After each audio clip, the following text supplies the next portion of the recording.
This perp back with another video, and I just got done watching Masters of the Universe Revolution, and I'm excited because I really dug Revelation. I know a lot of people hated that series and thought, oh, it was the Teela show, and they didn't even watch the fucking whole entire series to understand what was going on.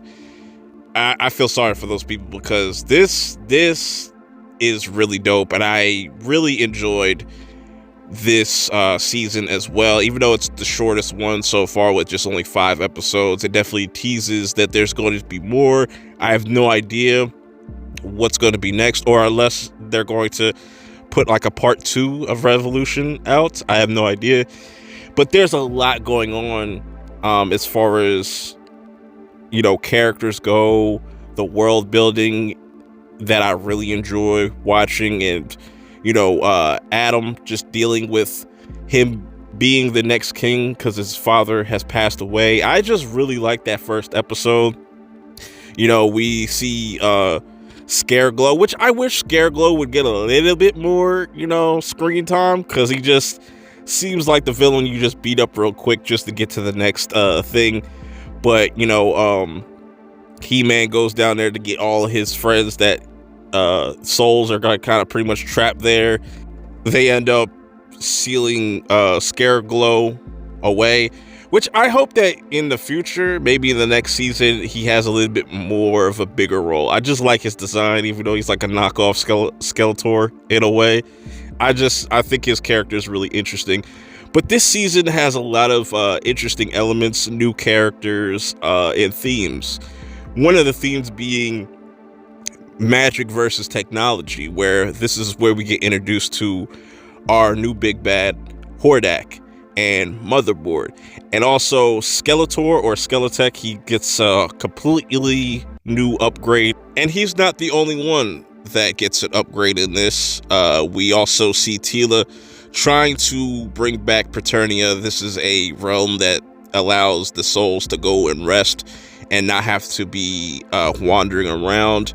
And that's an interesting journey, which the first season, we saw a lot of Teela. In this, there's not that much, but she is doing all this for Adam.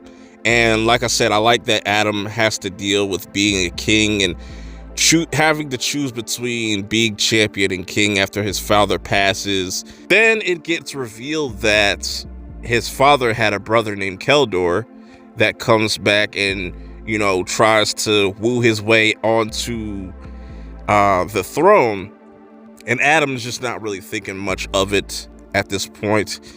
But it ends up being a whole trick where, you know, it's actually Skeletor in disguise, and Motherboard is behind it, and they're able to, you know, take control over Castle Grayskull. And now the people that have gotten affected by this attack that Skeletor has done with this techno virus thing, it leads He-Man to have to pretty much upgrade his sword and his abilities. So he goes a couple of episodes without his sword because he has to upgrade it, so he's able to use the sword to heal everybody that has been infected by this virus. And like I said, you have Teela, on the other hand, trying to learn all these different magics. There was the Kai staff, and the staff that she has already, and Skeletor's staff. If she's able to master those 3 techniques, she's able to open up Eternia again. And that was such a dope moment as well.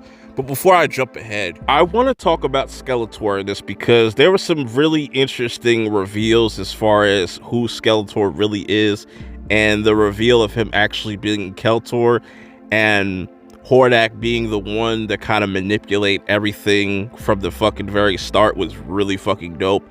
But Hordak's biggest mistake in this is underestimating Skeletor and just underestimating magic in general, which leads to these two clashing, and I really like that fight. That's one of my favorite fights of this season for sure. I'm very curious to see what they're going to end up doing with Skeletor's character in the next season and beyond, because he is by far the most interesting villain in this series. Obviously, you know, he's He-Man's arch enemy, arch rival, you know, whatever you want to call it. And I could see some people being disappointed in Hordak's defeat, but like I said, he did it to himself. It was pretty much you know, set in stone. But if you stay till the very end of episode 5, there are some teasers that, you know, Hordak's not completely out of it. There's somebody else that's going to kind of take his place and get his revenge on Skeletor and He-Man. So that's going to be interesting to kind of see if we're going to witness a He-Man and Skeletor kind of team up, because it seems like the threats and stuff are much grander, much greater as this series progresses. And another thing that I really enjoyed about this season is the relationship between Teela and Adam, you know, them obviously having feelings for each other. Finally, by the end of it, making it known how much they love each other. That was really dope, where Teela's trying to control all 3 of these magical powers, and at the same time, He-Man's able to get his new upgraded sword to kind of help Teela, and they both get this really dope upgrade. I really like that whole entire transformation scene, which was fucking phenomenal. They finally kiss, and I'm curious to see also if in the next one we get like some type of time skip, or maybe they'll save that for a future season where we'll probably get the son of He-Man or something like that.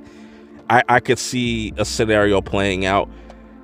But overall, the animation too was very solid.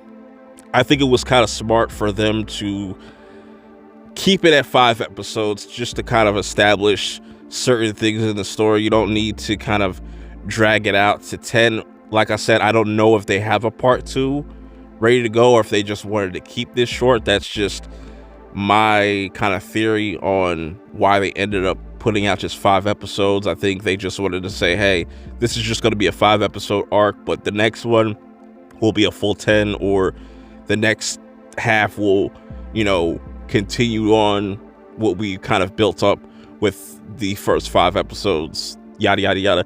But yeah, I really enjoyed it, man. I just like that everybody's kind of stepping up, moving up in the world. Everybody gets to kind of live a little bit of in a little bit of peace. There's no monarchy no more, so he's going to be champion and king. And that's why I say it's interesting to see how things kind of played out. Now people have a little bit of peace. How long that peace is going to, you know, last, who knows? It doesn't seem like it's going to last that long. Just how that last episode ended in that cliffhanger. I'm excited, man. I hope that there is like a part 2, or if they ended up just saying, you know, I'm just beating a dead horse at this point, but I want to know your thoughts on this season. How do y'all like it so far? I like that it's just building on the lore, giving more characters more things to do. Just the world building is really dope as well. I'm looking forward to what's next, but this has just been my thoughts on this season as a whole. Till next time, I'll see y'all in the next one. Peace.